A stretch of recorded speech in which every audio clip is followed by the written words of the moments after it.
So here's my first question. Yes, sir. In civil procedure, when you decided not to read the boring stuff, did you backbench? Did you actually go to class? Of course I did. Well, I was fortunate to have the same alma mater as our commissioner. Yes. At the time, I didn't know he was going to be. Yes. Nor did I know that I'd have the good fortune to work for him and work for our game.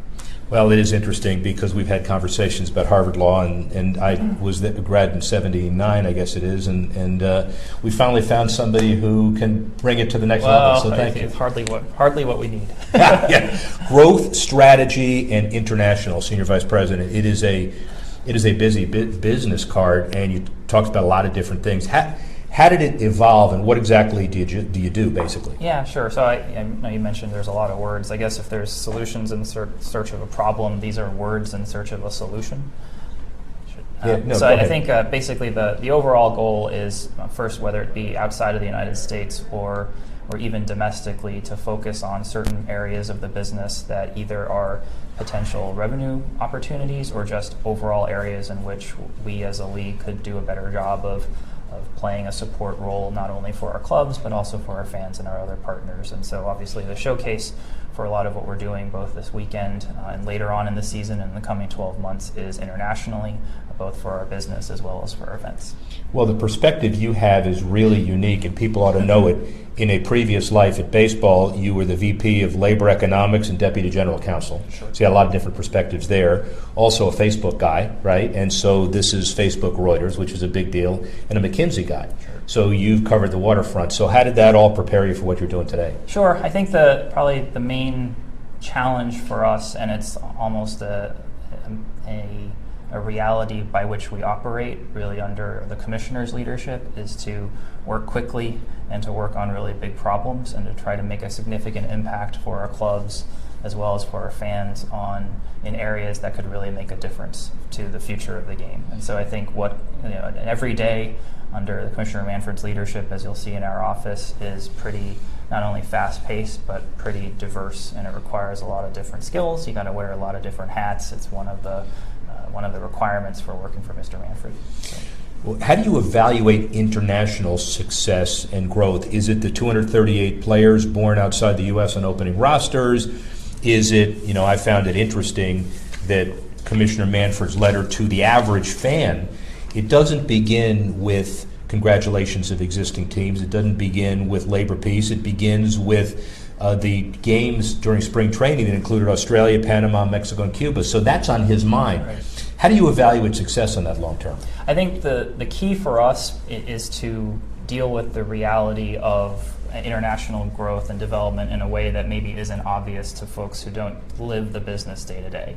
And in simple terms, what that means is that the way we evaluate our success or our failure, our opportunities and our challenges, very much depends on where we are, which fans we're trying to serve, and what sorts of things we're trying to do. We realize, even in just the sentence you quoted, that our fans or our prospective fans in Mexico are a different community altogether from our fans or prospective fans in Panama, to say nothing of the other side of the world. So we're very metric oriented. We want to measure everything we do, but the precise things we look at will vary very much by where we are.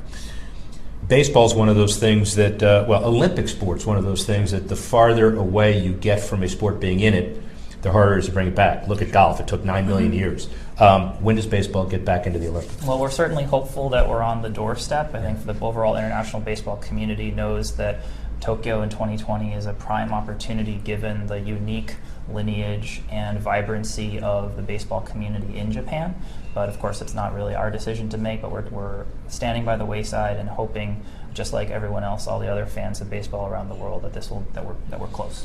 Let's talk Mexico a little bit. Sure. There's all the political controversy. We're going to put that aside because that's not really relevant today. But we do know that they're 120 million population, and we also know that a study that you had done or was done as part of a whole process, so about 21% of Mexicans are baseball fans now. So unlimited potential. Mexican League, important as well. What specifically are you guys doing to help all that?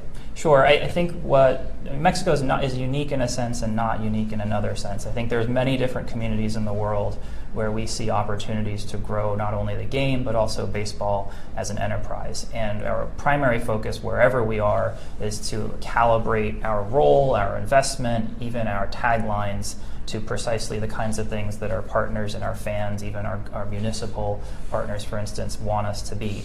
What makes Mexico, we think, unique, though, is the opportunity for us not just to gain fans or to grow an area of activity for our clubs and for the community overall, but to integrate all of our activity back into the core of what Major League Baseball is today.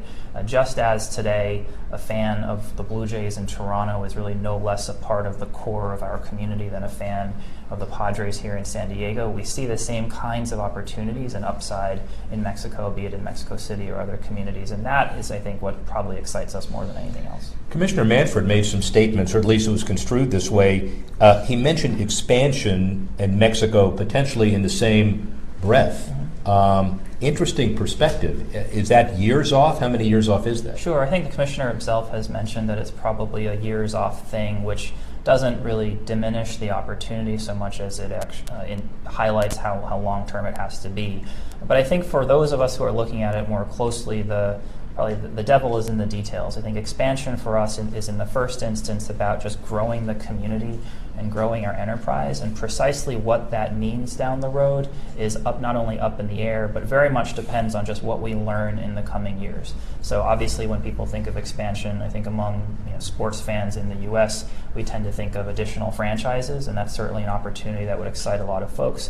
But there's other ways to do it too. There's ways to create a regular circuit of games. There's ways to just develop an even more embedded role for our clubs and for the league in Mexican baseball development and Mexican sports development more broadly. Chris Park, Senior Vice President, Growth Strategy in International. What's more important, growth strategy or international? That's a different question. I'd say probably strategy is the least important, just because I think all of us under the commissioner's leadership are charged with doing that. Right. I think broadly speaking, the name of the game is growth, and international opportunities are a vertical or a segment of it. But what we're really trying to go after are the biggest ways to make an impact, and in that regard, we're agnostic as to where they are.